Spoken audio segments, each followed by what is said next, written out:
Jagaban TV Astaghfiruhu wa na'udhu billahi min shururi anfusina wa min sayyiati a'malina.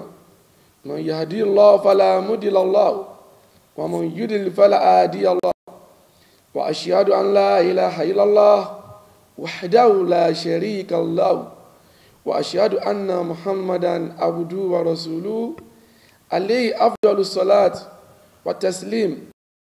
Allah Ta'ala ya ayyuhalladhina amanu taqullaha haqqa tuqatih wa la tamutunna illa wa antum muslimun.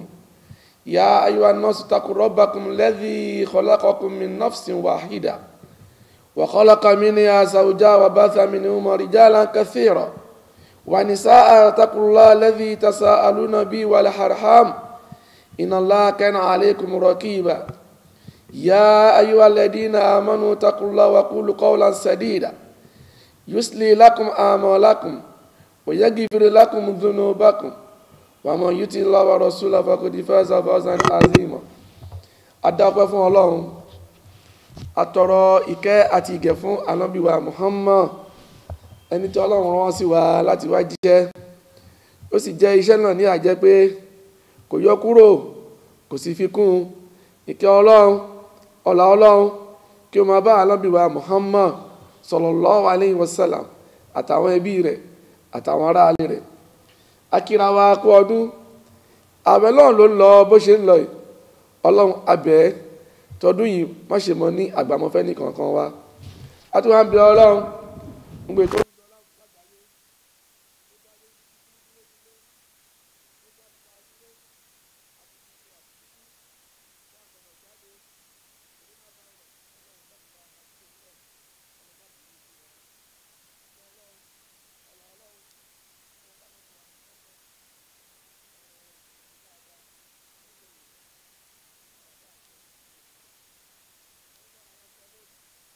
Òun náà ni nípa iṣẹ́ olóore kan tí a máa ń ṣe nínú iṣẹ́ olóore tá wà nínú èyí tó jẹ́ pé àtọmọdé àtàgbà à ń ṣiṣẹ́ yìí láti fi rójú rọ Ọlọ́run Ọba, láti fi súnmọ́ Ọlọ́run Ọba, láti fi lékún ẹ̀san nínú oṣù tá wà yìí.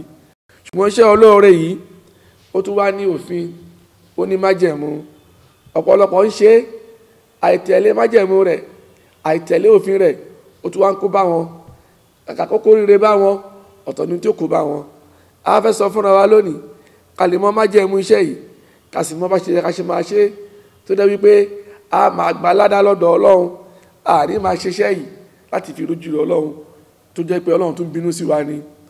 Òun náà ni pàtàkì kíké Al-Qur'an nínú oṣù Ramadan tá wà yìí, torí wípé a rí wípé nísìn ọ̀pọ̀lọpọ̀ à ń ka Al-Qur'an káàkiri ká lè gbá ládá. Kí ló fà? Òun náà ni wípé inú oṣù yìí ni Al-Qur'an sọ̀kalẹ̀, wọ́n sì pa wá láṣẹ kí a ké dáadáa.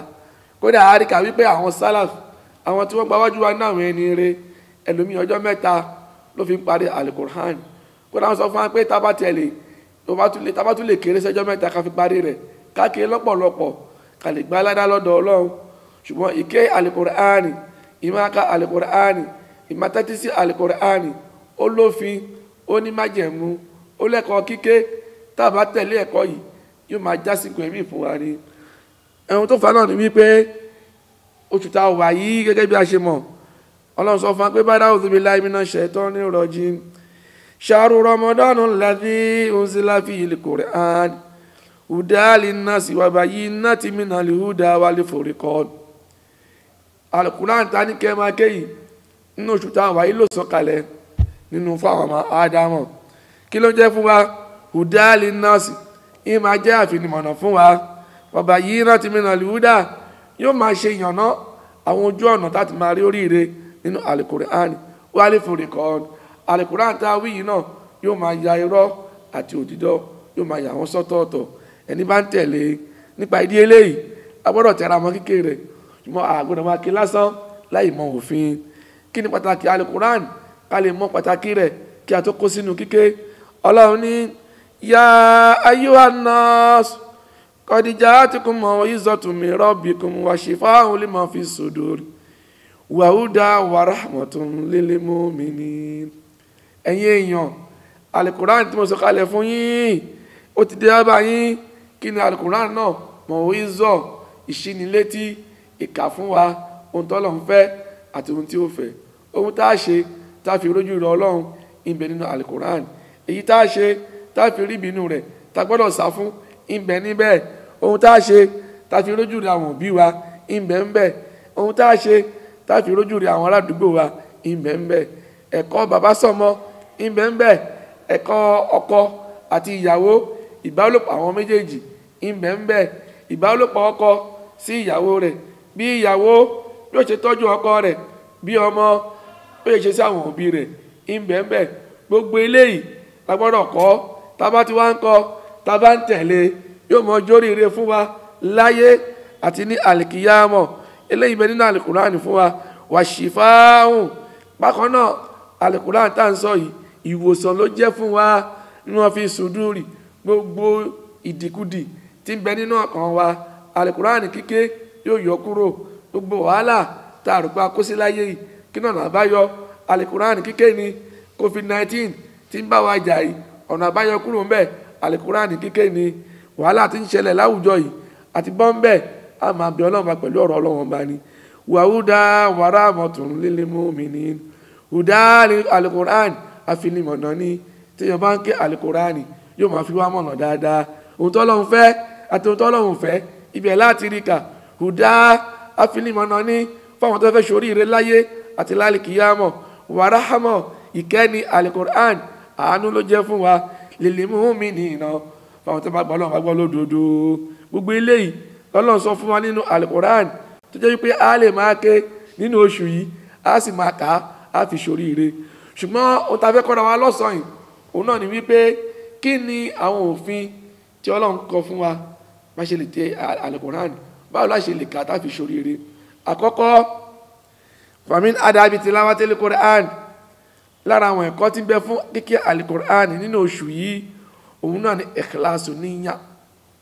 ìyẹn ni wípé a gbọ́dọ̀ máa ka alukurani torí t'Ọlọ́run. a rí i pé Ọlọ́run là ń kà fún, Ọlọ́run ló lè san wá lẹ́san. ọ̀pọ̀lọpọ̀ ń ké alukurani yìí torí kí wọ́n rí i pé ó ń kà á.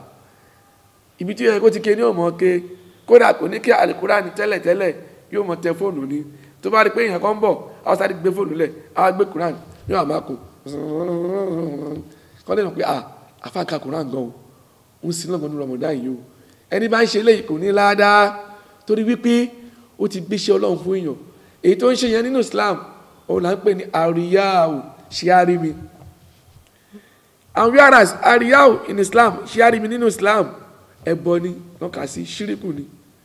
torí pé kíyàn máa sin nǹkan, kíyàn máa sin Ọlọ́run bá torí kí àwọn èèyàn kí wọ́n lè pọ́nlé àbí kí wọ́n lè sọ pé ní dáadáa ni. èèyàn ló ń sìn kò sí Ọlọ́run. ládàá tó máa gbà wọ́n ti pọ́nlé láyé àfáàkà Quran ó tọ́ náà nù lálìkì àmọ̀ kò ní sí ládàá kan fún. ṣùgbọ́n tí yẹn bá ka torí tọ́ Ọlọ́run bá tó ké torí tọ́ Ọlọ́run bá yóò gba ládàá láyé, yóò rí kẹ́ láyé, yóò rí kẹ́ lálìkì àmọ̀. yẹn ni wípé àkọ́kọ́ tá gbọ́dọ̀ ní nínú kíkí Al-Qur'an òun náà ni ikhlasu níyàn. àníyàn wa gbọ́dọ̀ mọ̀ pé Ọlọ́run là ń kà fún. Ọlọ́run ní fad'ullaha mukhlisina lahud-din. gbogbo tá a bá ṣe nínú ẹ̀sìn Ọlọ́run ni ẹ máa pe Ọlọ́run ọba mukhlisina lahud-din, ẹ̀fọ́ ẹ̀sìn yín kó mọ́ tọ́gá ẹ̀fọ́ mọ́ pẹ̀lú àníyàn pẹ̀lú ṣíṣe rẹ̀ torí t'Ọlọ́run bá. kódà nínú Suratu Bayyinah náà Ọlọ́run sọ fún Ànábì Muhammad sallallahu alayhi wa sallam wa ma umiru illa liya'budullaha mukhlisina lahud-din hunafa'a wa yuqimus salata wa yutuz zakata wa dhalika dinul qayyim. Ọlọ́run ní àpáyé láṣẹ kankan Ànábì Muhammad ju wípé kó máa sin Ọlọ́run bá rẹ lọ. gbogbo ìbádà tó bá ṣe fọ́lọ́run, gbogbo ìjọsìn tó bá ṣe fọ́lọ́run bá rí pé mukhlisina lahu Ọlọ́run bá ló ṣe fún. jẹ́ kí àníyàn rẹ kó mọ̀ pé Ọlọ́run bá ló ṣe fún. náà fà ní ti mímọ́ tọ́gá má rò wípé ẹ̀ka àwọn èèyàn lè sọ mí lẹ́san àbí má ṣe lè má gbà báyìí. ṣé fọ́lọ́run bá wa yuqimus salata, má kírun fọ́lọ́run bá wa yutuz zakata, yọ sàká fọ́lọ́run bá dhalika dinul qayyim. ẹni bá ń ṣe léyìí òun ni ẹni tó ṣẹ̀sìn ẹ̀sìn tó dúró dáadáa. ẹni bá ń ṣe nǹkan tó ní tèèyàn kò ní ládàá lọ́dọ̀ Ọlọ́run. a máa sin Ọlọ́run àbẹ̀yí ẹlẹ́mí ìgbà tó ní kọ́ni sọ pé ń gbà rẹ̀. ẹ̀kọ́kan Ànábì Muhammad ju wípé kó máa sin Ọlọ́run ọba rẹ lọ. Gbogbo ìbádà tó bá ṣe fọ́lọ́run, gbogbo ìjọsìn tó bá ṣe fọ́lọ́run ọba, rí pé mukhlisina lahu, Ọlọ́run ọba ló ṣe fún. Jẹ́ kí àníyàn rẹ kó mọ̀ pé Ọlọ́run ọba ló ń ṣe fún. Náà fà ní ti mímọ́ tọ́gátọ́gá, má rò wípé ẹ̀ka àwọn èèyàn lè sọ mí lẹ́san àbí má ṣe lè má gbà báyìí. Ṣé fọ́lọ́run ọba wa yuqimu salata, máa kírun fọ́lọ́run ọba, wa yutu zakata, yọ sàká fọ́lọ́run ọba, dhalika dinul qayyim. Ẹni bá ń ṣe léyìí, òun ni ẹni tó ṣẹ̀sìn, ẹ̀sìn tó dúró dáadáa. Ẹni bá ń ṣe nǹkan tó ní tèèyàn kò ní ládàá lọ́dọ̀ Ọlọ́run. A máa sin Ọlọ́run. Àwẹ̀ yìí ẹlẹ́mìí gbà tó ní kọ́ni sọ pé ń gbà wẹ̀ kò ní ládàá. Wàá gbà wípé òun gbà wẹ̀ yìí lillahi wa rasuli. Mo ń gbà wẹ̀ yìí láti fi tẹ̀lé àṣẹ Ọlọ́run ọba ní kíkà Al-Qur'ani nínú oṣù Ramadan. Àkọ́kọ́ ni wípé a gbọ́dọ̀ máa ké nítorí t'Ọlọ́run. Ọlọ́run sọ fún Ànábì Muhammad sallallahu alaihi wasallam, ó sọ nínú àdìsí rẹ̀. Àdìsí wà nínú àfọwà Ahmad, àfọwà Adébánísì sọ̀há rẹ̀. Ó ní iqra'ul Qur'ana, ẹ máa ké Al-Qur'an dáadáa o, wabtagu bihi wajhillahi, ẹ fi máa wojú rẹ̀ Ọlọ́run ọba azza wa jalla, min qabli an ya'tiya qawmun yuqimunahu iqamatal qadi wa yatajalawna. Ṣíwájú káwọn kan tó tẹ́yìn tẹ́ wà láyé sí, tẹ́ ẹ bá ké dáadáa, tẹ́ ẹ bá kà torí t'Ọlọ́run, Ọlọ́run gbá àwọn ìjọ mi wà tí wọ́n máa ké torí t'Ọlọ́run, tẹ́ pé gbogbo ládàá wọ́n gbà ládàá láyé, wọ́n gbà lálẹ́ kìyàmọ̀. Eléyìí fi wọ́n á pé Al-Qur'an kíké yìí á máa ké torí t'Ọlọ́run láfi ní ládàá. Ẹlẹ́ẹ̀kejì lára àwọn ẹ̀kọ́ tí ń bẹ nínú kíké Al-Qur'an tí ó máa já sí oríire fún wa láyé àti lálẹ́ kìyàmọ̀, òun náà ni an yaqra'u al-Qur'an bi qalbi hadir. A máa ka Al-Qur'an tábà wá ń ké afẹ̀mí sí. Èèyàn kí máa ké Qur'an kó máa wo tẹlifíṣàn, kí wọ́n gbé Qur'an síwájú, olóka Qur'an, wọ́n á wo fíìmù, tó bá ti wá wò díẹ̀, wọ́n á ti wá ka Qur'an díẹ̀, bismillahirrahmanirrahim, alhamdulillahi rabbil alamin, wọ́n á tún rẹ́rìn, wọ́n á tún wòkè, wọ́n á tún ní fíìmù yìí dùn, ó ní ládàá, ó ń ṣe Ọlọ́run bá ní. Ọ̀rọ̀ Ọlọ́run ni, ó fi ránṣẹ́ sí wa ní, ó sì fi rán ànábì tó tóbi sí wa, màlíkà tó tóbi ló fi rán, kódà oṣù tó tóbi ló sọ̀kalẹ̀, oṣù táwọn wà yìí. A gbọ́dọ̀ bàbàrà rẹ̀, a gbọ́dọ̀ pọ́nlé, a gbọ́dọ̀ gbé lárugẹ, a gbọ́dọ̀ pa òfin rẹ̀ mọ́. A máa ké Al-Qur'ani, a sì fẹ̀mí sí táǹkà. A gbọ́dọ̀ máa ké kí a máa sọ̀rọ̀ ayé, àbí kí a máa ké ká máa ṣàwẹ́ wa. Èlèmí a máa tayò, a tún máa ka Qur'an ń bẹ̀. Ọ̀rọ̀ Ọlọ́run ọba ní a gbọ́dọ̀ pariwo. Èlèmí a máa ka Qur'an, yóò mọ̀ tẹ fóònù, tó bá ń tẹ̀ lọ́wọ́ báyìí yóò máa ka Qur'an lọ, yóò tún tẹ fóònù díẹ̀, yóò ka Qur'an díẹ̀. Gbogbo eléyìí ka Qur'an dáadáa ẹ̀ṣẹ̀ ní lọ́dọ̀ Ọlọ́run, ẹ jẹ́ a jáwọ́ ń bẹ̀. Tá a bá ń fẹ́ ka Qur'an, kódà ká máa ka Qur'an, ká máa receive call, Ọlọ́run bá sọ̀rọ̀, Ọlọ́run la bá ń sọ̀rọ̀, ọ̀rọ̀ Ọlọ́run bá ní. Ẹ jẹ́ ká fi gẹ́gẹ́ bí àpèjúwe kí gómìnà wa lọ́lá jùlọ kí wọ́n kọ lẹ́tà, kí wọ́n fi rányàn kan sí wa, kẹ́niyàn wá dé kó wá ní salamu alaikum wa alaikum salam, ẹni lẹ́tà yìí o, níbo ló ti wá? From his excellency. Tí ẹ̀nà tẹ́tẹ́ rí envelope yẹn báyìí, tí ẹ rí logo state wa ń bẹ̀, tí ẹ rí signature excellency ń bẹ̀, tí wọ́n ní ẹgbà ẹ sáyìn pé ẹgbà lẹ́tà yìí tẹ́ sáyìn. Lẹ́tà bẹ́ẹ̀ yẹn tá a bá kà á wọ̀ ọ́nú lé ni, á lọ síbi tó dákẹ́jọ́ ẹ́. Àkìíṣe lẹ́tà là ń pọ́nlé, à ń pọ́n tó fi lẹ́tà ránṣẹ́ sọ pé yìí gómìnà ó kọ lẹ́tà sí mi. Kódà ibi tá a mọ́ wà kò ní kà ń bẹ̀, wọ́n bá pariwo sí létí, yóò tilẹ̀kùn mọ́rí ni, yóò wá já, yóò farabalẹ̀ kà. Tá a bá lè pọ́n lẹ́tà gómìnà lé bẹ́ẹ̀ yẹn, á wá sọ ọ̀rọ̀ Ọlọ́run ọba. Ọ̀rọ̀ Ọlọ́run ọba gbọ́dọ̀ pọ́nlé ju bẹ́ẹ̀ lọ. Ọ̀rọ̀ Ọlọ́run ọba ju lẹ́tà tá à ń sọ yìí lọ. Lẹ́tà Ọlọ́run ọba sí Al-Qur'an sí wa, ó fi ránṣẹ́ sí wa ni láti ṣorí ilé láyé àti lálẹ́ kìyàmọ̀. Tábà wá ń ké ara ẹ̀kọ́ ni wípé kárí pé ẹ̀mí wa ń bẹ ń bẹ́ẹ̀. A ní lọ́dọ̀ olùyọ tẹ́lá, tábà wá tó wá ń ké atadabbaru ma yaqra, ká tó máa ronú sí ohun tá à ń kà. Ìyẹn lápè níyàn ké Qur'an dáadáa, tó bá kà ronú sí, bẹ̀rù Ọlọ́run pẹ̀lú ohun tó kà, fi ẹ̀mí sí, má máa kà kó máa ṣeré, má máa kà kó máa wo nǹkan tí ò dáa. A gbé Al-Qur'an síwájú, a gbọ́dọ̀ ké dáadáa ká máa tẹ̀lé òfin. Ọ̀tọ̀ ní kíyàn máa ké Al-Qur'an, ọ̀tọ̀ ní kíyàn máa mú lò. Ẹni máa ń ké Al-Qur'an tí ò bá mú lò ẹ̀ṣẹ̀ ni. Ẹni ń ké tí ò mọ̀ tó mọ̀ rẹ̀ tó ń ké yóò gba ládá ju ẹni tó mọ̀ tó mọ̀ rẹ̀ tó wá ń ké tí ò mú lò. Ìyà rẹ̀ lọ́dọ̀ Ọlọ́run bá ojú ẹni tó ké lásán lọ tí ò mọ̀ tó mọ̀ rẹ̀. Nípa ìdí eléyìí a gbọ́dọ̀ ké Al-Qur'an dáadáa, tá a bá wá ń ké ká fẹ̀mí sí. Ẹlẹ́ẹ̀kẹta lára ẹ̀kọ́ tí ń bẹ fún kíké Al-Qur'an nínú oṣù tá a wà yìí, a máa ké Al-Qur'ani alatọ̀ ara pẹ̀lú pé àgbẹ̀ ní mímọ́ ẹ̀gbìn gbọ́dọ̀ sí lára ká máa ké Al-Qur'ani ó dáàpọ̀ kárí pé à ń bẹ nínú àlùwàlá ká tó máa ké Al-Qur'ani ẹ ṣe àlùwàlá ẹwẹ̀ kẹmọ́ tọ́gán ẹ wá gbé ọ̀rọ̀ Ọlọ́run ẹ pọ́n lé kì í ṣe Ọlọ́run kí ìwé yẹn Al-Qur'ani ó tó pọ́n lé lẹ́yìn Al-Qur'ani Ọlọ́run tó ní Qur'an gan tó fi ránṣẹ́ sí wa ó tó pọ́n lé ànábì tó fi ránṣẹ́ sí wa ẹni àpọ́nlé ni oṣù tó sọ̀kalẹ̀ oṣù àpọ́nlé ni gbogbo nǹkan tó ro mọ́ Al-Qur'an nǹkan àpọ́nlé ni ohun tó tóbi ni abiyì ni ẹja gbé yìí fún ẹja gbà lọ́gà ẹ̀ka pẹ̀lú mímọ́ ó yìí jẹ́ wípé a lè lọ síbi iṣẹ́ wa àbí a lè lọ síbi ọ̀dọ̀ tí wọ́n á ní nǹkan pé wá ń sìn wọ́n yìí invite wa VIP àmọ́ bá ṣe múra lọ́bẹ̀ àmọ́ táwọ̀ tàbá fẹ́ abọ́lọ̀ sọ̀rọ̀ àwọn àmúra anyhow ẹlòmíì ìgbàjọ tó wò kò ṣe é rí ó ti rún ìdọ̀tí bẹ́ẹ̀ ọmọ ti tọ́ sí bóyá tẹ́lẹ̀ àgbọ̀dọ̀ máa ka Kùránì pẹ̀lẹ́gbìn lára a ka Kùránì pẹ̀lú gbàmbẹ ní mímọ́ a kà pẹ̀lú pé ara wa mọ́ ọkàn wa mọ́ ẹ̀mí wa mọ́ ayé tá ti fẹ́ kà náà mọ́ èèyàn ka Kùránì láyé ẹ̀gbin èèyàn kíkẹ́ níbi tó sáré wo lára ẹ̀kọ́ tó fẹ́ fọ́ Kùránì pé Kùránì fi àmúkánu àgbọ̀dọ̀ ka Kùránì láyé tí ò tọ́ sí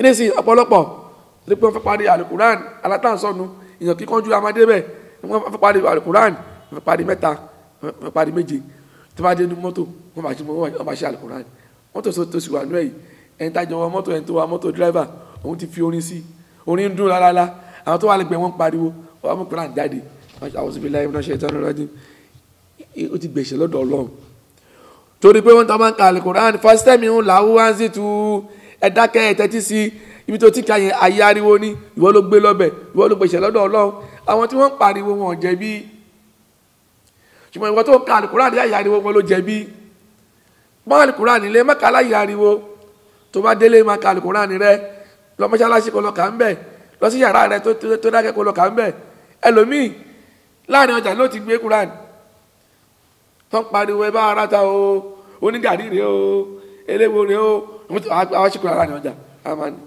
mo ṣe tìláwà ní àbà ẹ̀pọ̀n lọ́wọ́ balẹ̀ ẹ̀pọ̀ ọ̀rọ̀ lọ́wọ́ balẹ̀ èèyàn kí ka Qur'an níbi tí wọ́n ti ń pariwo èèyàn kí ka Qur'an ní ààyè tí ò tọ́ sí èèyàn kí ka Qur'an for example kò gbé Qur'an lọ tó ti wo bọ́ọ̀lù kọ́ ní wọ́n fẹ́ ka Qur'an bẹ́ẹ̀ kò ní ṣe bí wọ́n wo bọ́ọ̀lù tí wọ́n ní ìwọ́n kó tó ka òun ní gbádùn rẹ̀ ẹ̀mí rẹ̀ ò ní sí ń bẹ̀ torí wípé gbogbo ohun tó wò ló ń gbọ́ góò wàsáré wòkè wọ́n tún ka Qur'an díẹ̀ wọ́n tún pariwo sí o gbọ́dọ̀ ka Qur'an ní ààyè tó tọ́ sí kódà èèyàn ọ̀hún bàbá wa ẹgbẹ́ tó máa ní wọ́n sáré ka Qur'an wọ́n sá Qur'an kalẹ̀ wọ́n nígbà yẹn wọ́n gbé Qur'an sílẹ̀ lẹ́ lásán wọ́n gbé sókè ní tó jẹ́ pé ìdọ̀tí ò ní sí wọn ní fi ìwé kankan sí lórí ẹlòmíì Al-Qur'an rẹ̀ ó ti sọ di bank ẹlòmíì Qur'an rẹ̀ store ní gbogbo ayé ní ẹ̀ ní òmò kó sí gbogbo ìwé NEPA inú Qur'an ni ó fi sí ìwé mítìnì inú Qur'an ni ó fi sí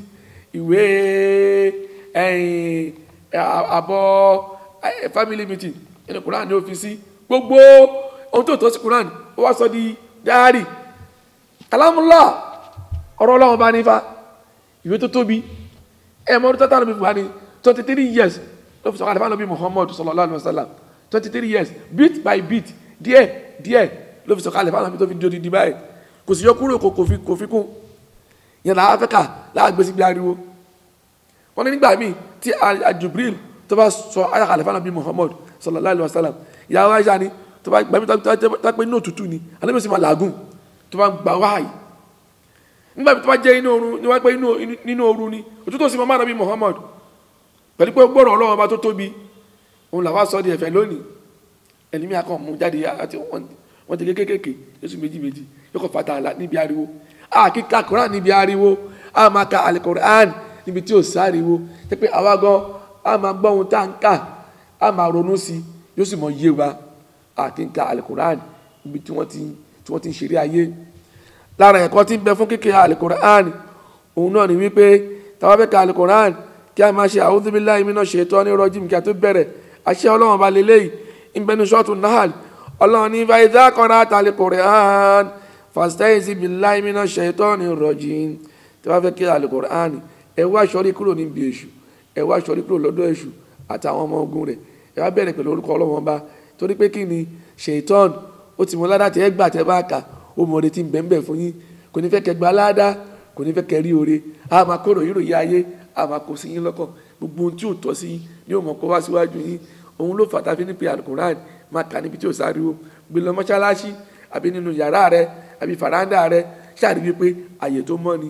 Òyìn gbọ́dọ̀ máa ka Quran kó máa pílé orin lẹ́gbẹ̀ẹ́ kan, ìgbọ́dọ̀ máa ka Quran kó máa wo fíìmù lẹ́gbẹ̀ẹ́ kan, ìgbọ́dọ̀ máa ka Quran kó máa ṣe mítìn bẹ́ẹ̀, àyè tó dákẹ́ jẹ́ ìgbọ́dọ̀ ti máa kà. Eléyìí ló wá jẹ́ kí ládàá rẹ̀ kó pọ̀ fún wọn dáadáa. Bákan náà nínú ẹ̀kọ́ tí ń bẹ fún alukur'an òun ni pé ayọ̀ hasinu sọ́ọ́ tàbí alukur'an, kí a máa fi ohun tó dùn ká fi ké alukur'an, ohun tó dáa ká fi ké alukur'an. A pọ̀nlé àfáwá Jibril bin Mutiam radiyallahu anhu, Jabir bin Mutiam radiyallahu anhu, ó ní sami'tu nabiyya sallallahu alayhi wa sallam, mo gbọ́ tí Ànábì wa Muhammad yakra fil maghrib, ó ń ka Quran ní ìrun maghrib, suratu Tur, ó ń ka suratu Tur, fama sami'tu ahada ahsana sawta aw qara'ata min, ó ní mi ò gbọ́ rí ẹni tí ohùn rẹ̀ tó tún dùn ju Ànábì lọ lọ́jọ́ náà sallallahu alayhi wa sallam. Ohun tó fi ka Quran lọ́jọ́ náà, ó ní mi ì tí ì rí pé mo gbọ́ rí ohun tó dùn tó yẹn, torí pé Ànábì máa ń ka Quran ní farabalẹ̀ ké ní, yóò máa lo ohun tó dùn, ó ti kọ́ ọ̀rọ̀ Ọlọ́run bá lòun kà, Ọlọ́run lòun bá sọ̀rọ̀, ó mọ iyì rẹ̀, ó mọ pàtàkì rẹ̀ náà, yóò náà wá sí àkíkà Quran pẹ̀lú ohun lásán. Sẹ́yìn ní Quran bí a sì wá ti kún, ẹ fi ohun yìí ṣe Al-Quran lẹ́ṣọ̀. Ṣùgbọ́n níbi tí adé ìkáwá ṣọ́ra, a gbọ́dọ̀ fi Quran máa kọ orin, kì í ṣe orin. Ọlọ́run ni wà mọ́ alámúná òṣìrọ̀, Al-Quran kì í ṣe orin, wà má ya ń bọ́gi làwú, kódà kò tọ́ sí Ànábì kó fi kọrin. Ìní wà ilà dhikiru wa Qur'anun mubin, ìrántí Ọlọ́run Ọba ni, ọ̀rọ̀ Ọlọ́run Ọba ni, wa Qur'anun mubin, ìwé Ọlọ́run Ọba tó fojú hàn gbangba ni, ìwé tá a rí ni. A gbọ́dọ̀ sọ Al-Quran, a gbọ́dọ̀ fi kọrin, a gbọ́dọ̀ fi sínú orin, a gbọ́dọ̀ kọ lórin, kì í ṣe orin, ọ̀rọ̀ Ọlọ́run Ọba ni. Ó wá aláwásí nígbà mí lóòótọ́, ó máa wá lórí wá sínú àwọn báàrù orin, torí pé àwọn Lárúbáwá ohun tó lápá lára wọn, ohun tó lápá lẹ́mí wọn, òun ni orin, àwọn fíìlù, àwọn wá sínú orin wọn. Ṣùgbọ́n Al-Quran nígbà tó wá ń sọ̀kalẹ̀, Ọlọ́run fẹ́ kó lápá lára wọn, ó wá gbé wá bẹ̀ nígbà míì.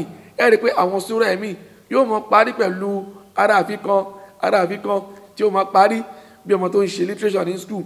Ẹ rí i pé tó bá ń ṣe literature, ẹ rí i pé tó bá ń kọ́ wa ní poem, níparí poem nígbà míì yóò máa ráìmù lọ, bẹ́ẹ̀ ni Al-Quran nígbà míì.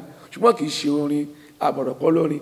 Irú ẹ̀pà pẹ́rẹ́ tàbí wadduha àbí wadduha wal layli idha sajja ma wadda'aka rabbuka wa ma qalla walal akhiratu khayrun laka minal ula wala sawfa yu'tika rabbuka fatarida alam yajidka yatiman fa'awa. Ẹ rí i pé bẹ́ẹ̀ yẹn lọ bó ṣe ń parí pẹ̀lú àbí tá a bá tún wo Suratu Rahman, ẹ rí i pé nùnú náà fi ń parí rẹ̀. Tọ́lọ́n bá ní Ar-Rahman allamal Qur'an khalaqal insan allamahul bayan washamsu wal qamaru bihusban wan najmu wash-shajaru yasjudan. Ẹ rí i pé nùnú ló parí rẹ̀, ìwọ́n kì í ṣe orin, àbọ̀dọ̀ kọ́ lórin, àbọ̀dọ̀ fi òun wá ṣe lẹ́ṣọ́ ni. Ẹ jẹ́ aṣọ́ra àwa kọrin tí ń bẹ láyé de òní, ẹ jẹ́ aṣọ́ra. Al-Quran ọ̀rọ̀ Ọlọ́run Ọba kò tó ká fi kọrin, kódà kì í ṣe orin, ẹ̀ṣẹ̀ ni tí yẹn bá fi ń kọrin. Eléyìí ká ṣọ́ra fún. Lára ẹ̀kọ́ tí ń bẹ fún Al-Quran òun náà ni kí ni a ní yaritila Al-Quran tartila, a máa ké Al-Quran pẹ̀lú ohun tó dùn, a sì máa tọ́, a máa fún aráàfin kọ̀ọ̀kan ní ẹ̀tọ́ tó tọ́ sí. Àìsáré ké Al-Quran gẹ́gẹ́ màtí yẹn bá ń ka newspaper àbí tí yẹn bá ń kàwé. Al-Quran a farabalẹ̀ máa ké ní tó yẹ ká ti fàágùn, a fàágùn, tó yẹ ká ti gékéré, a gékéré, tó yẹ ká ti sinmi, a sinmi. Àì máa ka lọ gẹ́gẹ́ bí ìwé. Àṣetọ́lọ́pàá fún Ànábì wa Muhammad sallallahu alayhi wa sallam nínú Suratul Muzammil, Ọlọ́run ní ba'da a'udhu billahi minash shaitanir rajim, ya ayyuhal muzammil qumil layla illa qalil nisfahu aw inqus minhu qalil aw zid alayhi wa rattilil Qur'ana tartila. Ọlọ́run ní eré Muhammad rattilil Qur'ana tartila, farabalẹ̀ máa ké Al-Qur'ani bìlà sọ́ra ò gbọ́dọ̀ sáré ké ò gbọ́dọ̀ kánjú ké máa ké wá máa fún àràfin kọ̀ọ̀kan ní ẹ̀tọ́ rẹ̀. Ànábì Muhammad sallallahu alaihi wasallam àni Anas bin Malik àtọ̀dọ̀ àfàwà Anas ọmọ Malik radiyallahu anhu ànáwó sùílà àní qira'atu nabi wọ́n bí pé báwọn ànábì ṣe máa ń ka al-Qur'an ó dáhùn kẹ́nà tí mọ́ dáa fún mọ̀kọ́rà ànábì tó yẹ kó ti ṣe mọ́dì yóò ṣe mọ́dì tó yẹ kó ti ṣe bisimilahi rahman rahim yóò ṣe bẹ́ẹ̀ yamudu bisimilahi wa yamudu rahman wa yamudu rahim yóò fa rahman tó yẹ kó ti fa yóò fagùn rahim tó yẹ kó ti fa yóò fagùn kẹ́nà yàtọ̀ kìláta ayáta àyà bákan náà ànábì kì í sáré kagbọ̀ mọ́ra wọn ì máa ń gé àyà kọ̀ọ̀kan máa ń sinmi lórí àyà kọ̀ọ̀kan gẹ́gẹ́ bí tó bá ní bisimilahi rahman rahim yóò sinmi arahamani rahim yóò sinmi alhamdulilayi rabbil alamin yóò sinmi maliki yawmidin yóò sinmi kò dàrú mọ́ra wọn kò sì gé kò mọ́ra wọn kò kálẹ̀ gẹ́gẹ́ ẹlòmíì láàrin ìṣẹ́jú mẹ́ẹ̀ẹ́dógún yóò pàdé sùn méjì báwo ṣe kàdé ó yọ̀ lẹ́nu mi ni yóò máa dá lọ ẹlòmíì yóò tiẹ̀ máa kún ni ẹ̀ẹ́dùnmọ́ tí wọ́n wí ṣé Al-Qur'an lẹ́ka báyìí tó rọ lọ ẹ kà á kó jáde ẹ farabalẹ̀ ké ẹ fohùn tó dùn ké ẹ sì fún àràfin kọ̀ọ̀kan ní ẹ̀tọ́ rẹ̀. Bákan náà lára ẹ̀kọ́ tí ń bẹ fún Al-Qur'ani ani yasjuda idha marra bi ayati sajida tábà débi àyà àwọn àyíká ń bẹ́ ń bẹ́ tọ́lọ̀ ti sọ̀rọ̀ pé ìforíkanlẹ̀ tábà débẹ̀ wọ́n ní ká foríkanlẹ̀ tábà foríkanlẹ̀ káyìn ọlọ́run bàbá ń bẹ̀ tábà débi ibi ètò túmọ̀ wa suratu Alaq bani wasjud waqtarib wasjud waqtarib láàyè yẹn àtẹ̀ríba àforíkanlẹ̀ fọlọ́run àwa ní sajada wajhiya lillazi khalaqahu wa shaqqa sama wa basara bi hawli wa quwwati fatabarakal ahsanul khaliqin. àwọn àdúrà pọ̀tà lè ṣe ètò kéré nù àlèbí ọlọ́run bẹ̀ náà mo ta bá ń fẹ́ ká sọ gbogbo eléyìí àwọn ẹ̀kọ́ tí ń bẹ fún Al-Qur'ani kíké ni torí wípé a gbọ́dọ̀ kọ́ àwọn ẹ̀kọ́ yìí a gbọ́dọ̀ kí dáadáa ẹni pọ̀lọpọ̀ lónìí yóò kọ́ kí Al-Qur'ani mọ́lẹ̀ wọ́n ti sọ di ìwé ẹlòmíì sọ di magazine kódà ẹlòmíì sọ Al-Qur'ani di novel bíi pé kàn ordinary ìwé lásán kì í ṣe ordinary ìwé o ìwé tó tóbi ni shifaun ìwòsàn ni wàràhámọ́ ìkẹ́ni fún gbogbo ẹni tó bá ń kà dáadáa bákan náà ẹnikẹ́ni tí ò bá kà dáadáa tiẹ̀ ń bẹ fún ọlọ́kọ́ṣàánú wa ọlọ́ni iná lẹ́dínà yàtọ̀ nínú kitaballahi gbogbo ẹnikẹ́ni tó bá ń kà ọ̀rọ̀ ọlọ́run ọba wa aqamu ssalata tí wọ́n ń kírun wa anfiqu mimma razaqnahum tí wọ́n náà tá a ṣe fún wọn sí ká ní à ń lò ní tá a sì fi ń ṣe ìwàwò ni wallahi ayé tàwa yìí yóò ti dájú báyìí lọ fún wa yóò ti tù báyìí lọ torí pé ọlọ́run ni máa fọlá tí wọ́n tàbí mi ṣe kò sí nǹkan tá a sọ nípa ẹ̀ nínú Al-Qur'ani bá ṣe ṣèwò ni bá ṣe yára wa lówó ni òwò ṣíṣe ó ṣàlàyé fún wa ìbálòpọ̀ ọkọ àtìyàwó ó ṣàlàyé fún wa afẹ́ yára wa lówó ó ṣàlàyé fún wa gbogbo ohun tó fẹ́ ṣe láyé ìpátá Al-Qur'ani ti ṣàlàyé fún wa ṣùgbọ́n ọ̀pọ̀lọpọ̀ wa lónìí ó dùn lẹ́nu wa amọ̀ọ́ké amọ̀ọ́ká amọ̀túnmọ̀ rẹ̀ ṣùgbọ́n àti lò ó ṣòro àrílò ẹ jẹ́ kí a máa lò dáadáa tá a bá ń lò ní tí bàbá bá ń lò nínú ilé kan ilé náà ó dùn tá a bá ń lò ládùúgbò kan àdúgbò náà ó dùn ké fún wa ní ó ṣòro láti lò fún wa nǹkan tó ń bí wàhálà láàrin lónìí yẹn ohun tó bí fìtì náà nu àìmọ̀ akẹ́ Al-Qur'ani dáadáa. orúkọ mi ni Abdul Wahab Ashipa láti inú society tá a mọ̀ sí Dawah Front of Nigeria à ń bẹ ní agric a sì tún bẹ ní mọ́nàtàn aníléèwé aníléèkéwú a máa ń ṣàlàyé ẹ̀kọ́ fáwọn ọmọ ń bẹ iléèwé wa àkàn wọn kéwú ń bẹ a sì kọ́ wọn níwèé